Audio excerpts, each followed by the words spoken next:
I'll hand over to my co-chair, Dr. Mohammed Al Hadad, to introduce the next speaker.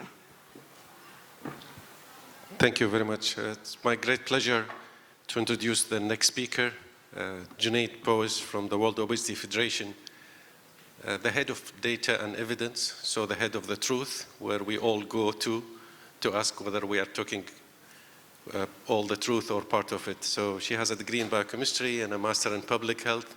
And just to let you know, she was behind the GCC guidelines that we wrote in 2019. She managed to put so many people in one room and get these guidelines to the public. Thank you very much.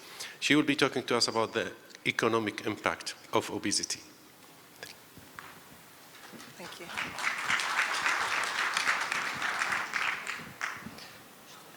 Good morning, everyone. It's a pleasure to be here, and it's quite fitting to follow Carol, actually, because I think before we talk about the impact of obesity on the different organs, it's important to talk about the other side of the impact of obesity.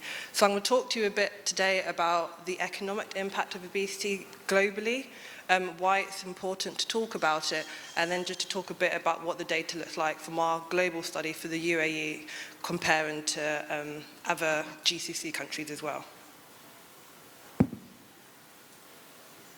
do I change this? Is this not working? Oh, okay. So I'm just going to take a step back and talk a bit about why is this important? Why am I here today to talk about the economic impact?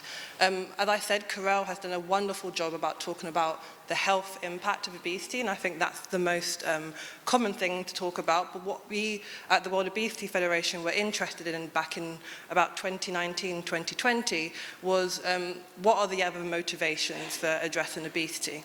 So what we do know is that obesity is a kind of a complex, chronic, relapsing disease, and it's worthy of investment like any other disease, like diabetes, cardiovascular disease, and so on. But what we were finding at the World Obesity Federation was that it was still not being prioritised by different governments and by different national health authorities.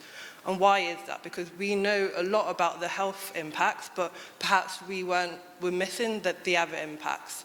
And what we were hearing from colleagues and friends and members in other countries was that it was often their finance departments talking about the fact that there are so many other diseases that we need to be addressing, and so why obesity? So at the time, back in 2019, 2020, there was a lot of talk about health impacts. But what we were seeing was that there was not much being spoken about the kind of social impacts, so, impacts on bullying, employment, and so on, but also, crucially, the economic impact. And the economic impact can kind of quantify some of those social impacts as well. So, at the time, like I said, there was very few studies on the economic impact of overweight and obesity. And the studies that did exist tended to be national studies, or there were a handful of maybe one or two studies that compared a cluster of small countries. And these were mostly high-income Western countries, such as the US and other EU countries, for example. And because most of the studies were national, what that meant was that we couldn't really compare across countries because they were using different methodologies, right? And so what we wanted to do, and what there was a need for, was that there was a need for a standardized methodology for the economic impact of obesity that allowed us to have comparable estimates, so we could compare Qatar with UAE, with Argentina, with Indonesia, for example. So we set forward to kind of accomplish that. But at this point, I just want to pause a second and talk a little bit about stigma, because I think this is really important. Obesity is a heavily stigmatized disease, and when we set out to do this work, it was to complement what we think should be the primary aim for addressing obesity, and the primary impetus for addressing obesity, which should be that all individuals deserve to have healthy lives. They all have the right to accessible healthcare. And what we wanted to do with this economic impact work, we wanted to reinforce that kind of moral and human reasons and arguments for addressing obesity with the economic motivation. Because as people say, money talks, right? But because obesity is a heavily stigmatized disease, we were aware that there were some unintended consequences that could come out of focusing on this, in that this evidence could be used to kind of blame individuals because, you know, they're lazy and so on, and so therefore they're costing our health systems X amount of money. And so the reason why I wanted to mention this is just so that, to remind ourselves and myself to be mindful of when we talk about these numbers, that there are individuals at the end of the line. So I just want to challenge ourselves to talk about obesity sensitively and be conscious of how our language could be used. Okay, so just to go back to what we actually did. So this was an international partnership between the World Obesity Federation and the Research Institute, RTI International, based in Seattle. And we convened a group of experts from different regions of the world, including representation from the World Bank, OECD, and others, to develop a methodology that allowed us to create comparable estimates to estimate the economic impact of overweight and obesity today, but also what it will look like in the future if trends continue. And this resulted in a manuscript in 2021, which was the pilot manuscript, where we just kind of tested the methodology in 8 countries. And of those 8 countries, the MENA country was Saudi Arabia. And then based on that pilot, we then expanded it to 161 countries in 2022, and this was published in BMJ Global Health. And those 161 countries, I think it covered about 97% of the world's population, and the countries that we couldn't include, unfortunately, tended to be smaller territories where they just didn't have the data to feed into the model. And this is just an example of some of the publications and media coverage that we got. So on the left-hand side, you can see the 2 papers. In the middle, the World Obesity Federation report and some of the kind of coverage, media coverage that we were able to get. So just to talk a bit about the methodology before we go on to the findings. So first we sourced a lot of country-specific data from published papers and studies and a bit of desk research, and then we used that to work out the direct costs associated with overweight and obesity, and I'll outline what I mean by direct costs on the next slide. And then we calculated the indirect costs. Again, I'll go into that on the next slide, and the total economic impact is what we consider to be that direct cost associated with overweight and obesity plus the indirect costs. Then, and the baseline year for this was 2019, because at the time that was the most recent data that we had. And then we calculated projections of those parameters in the model to work out what economic impact will look like from 2020 all the way up to 2060. I'll warn you now that 2060 is a while away, and so it gives you some scary numbers, essentially. But then what we also did was that we wanted to give those projections based on what happens if the trend continues, but also what would happen if we reduce prevalence by 5% on those projections, and what it would look like if we maintained overweight and obesity at 2019 levels. Okay, so this is just to talk a little bit about the component costs that His Excellency actually referred to earlier as well. So when we talk about the economic impact of obesity, people tend to think about the direct costs. This is mostly the cost of treating, the treatment, the cost of bariatric surgery, of lifestyle interventions, of medications. That is what people think about when we talk about the cost of obesity and overweight. So the medical costs, those medical costs do make up the bulk of the direct costs, but there are also non-medical direct costs, which are, for example, and there are others that we were unable to include in the model, but for example, the cost of the patient traveling to receive this healthcare, the cost of their caregiver, if they need one, traveling to receive this healthcare. These are the direct costs. On the right-hand side, you see the indirect costs, and these are the things that people don't think about. So firstly, their premature mortality, and it can feel a bit crude talking about people's lives in these numbers in this way, but when we lose people early, that has a cost to the individual, to their families, to communities, and to the economy, essentially. And then there's also costs associated with the workplace. So evidence suggests that people that live with overweight and obesity are more likely to miss days from work, and they're also more likely to be less productive when they are at work. So again, this is the kind of area where I want to remind us to be mindful of this kind of the stigma that's associated with some of these findings. So what do we find? So this is just a bit of a summary of the global picture. So today we're sitting in the MRO region, which is in blue. And what you can see here is that our findings showed and estimated that in 2020, overweight and obesity costed the WHO MRO region 70 billion. And if we look at the projection, if current trends increase, this will be looking something close to over 700 billion in 2060. And this is just grouping the world's country in a different way. So this is categorizing the countries by World Bank income group. And if you start at 2019, what you can see is that the bulk of the costs are seen in high-income countries. So the UAE, as well, alongside a lot of its neighbours, will be in that high-income group in red.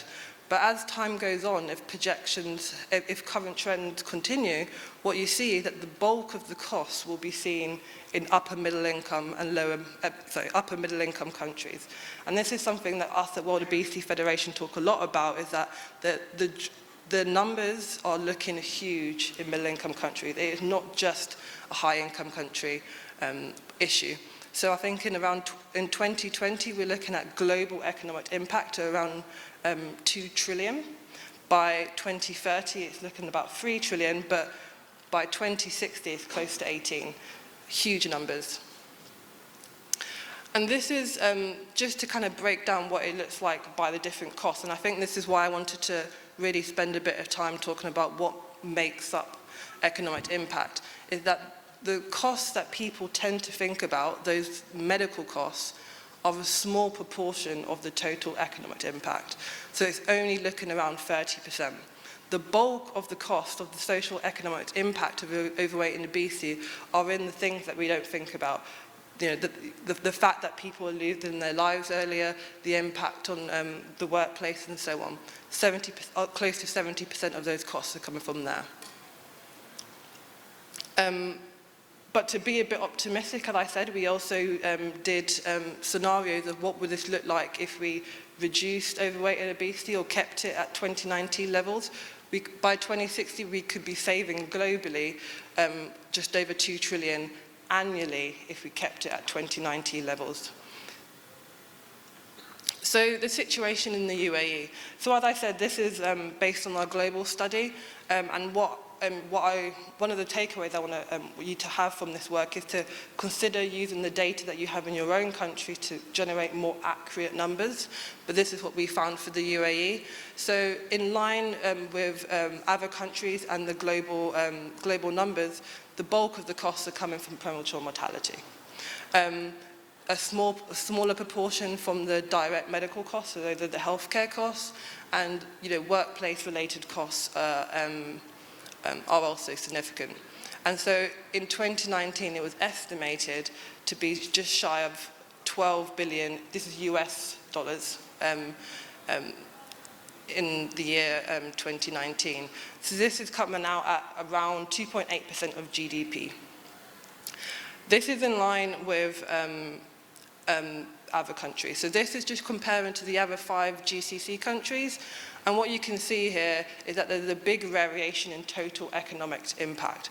But what I want to point out here is that what drives the differences in numbers will be in part prevalence, but prevalence is pretty similar across these countries, but also the population size. So you'll see that UAE and Saudi Arabia have much larger numbers than the others, but that's because you have bigger populations.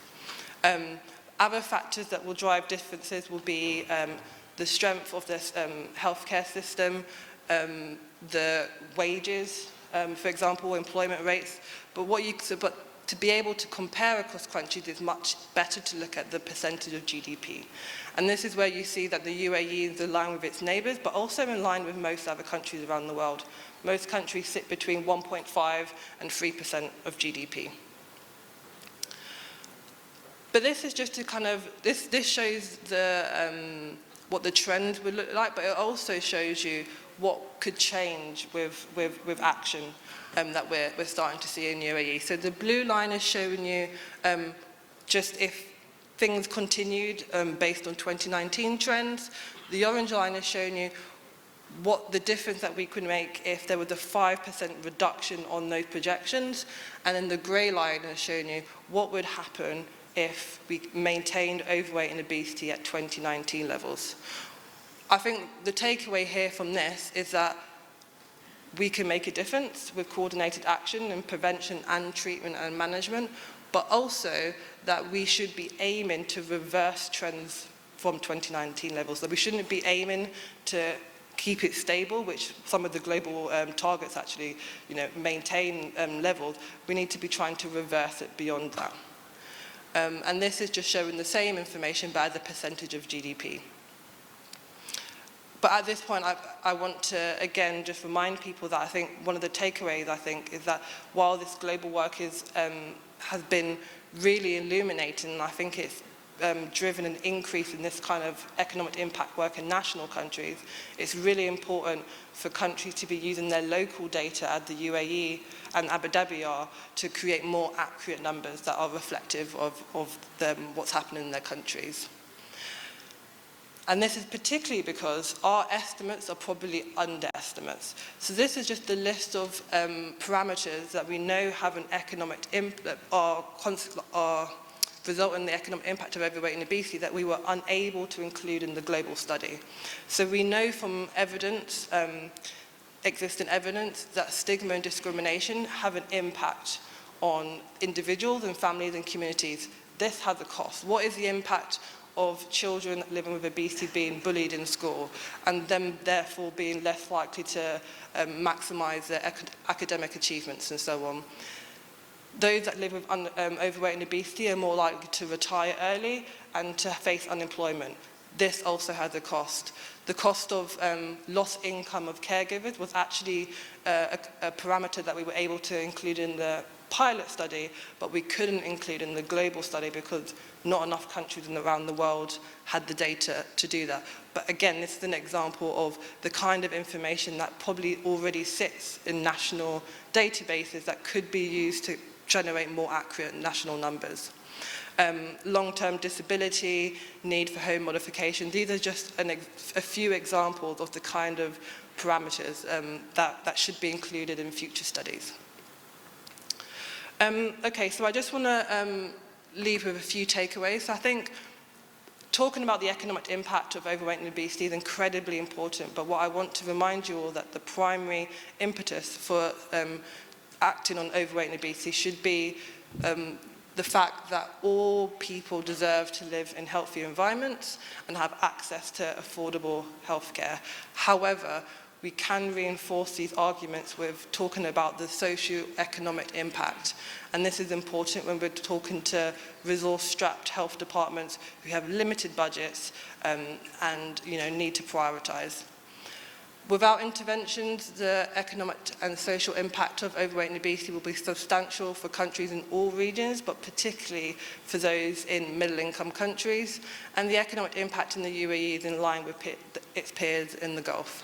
And finally, we've heard a lot today already about the excellent work being done in Abu Dhabi and the UAE to kind of reverse these trends. And so I think what we need to, just to leave on a positive note, is that what I've presented is unlikely to be the future of countries like the UAE because of the action that's being taken.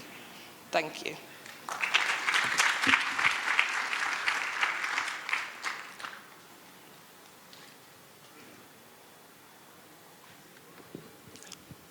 Thank you very much. We have time for one question.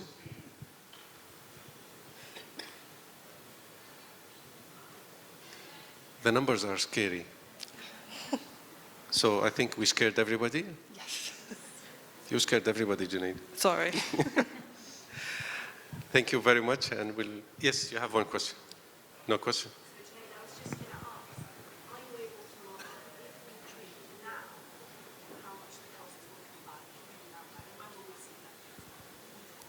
That's an excellent question. So as I said, we completed this study in 2019, and now we have updated numbers. And so I think that's the next stage, is that we want to be able to update these numbers, but also to do modelling so we can see what is the impact of the changes that are already being made, because there are some places that are starting to see slight plateaus and slight, decreases in the rates of increase.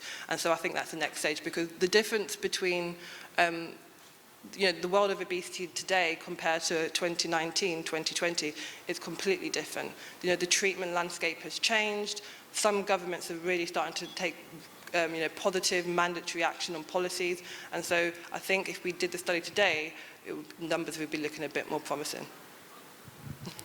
Thank you very much.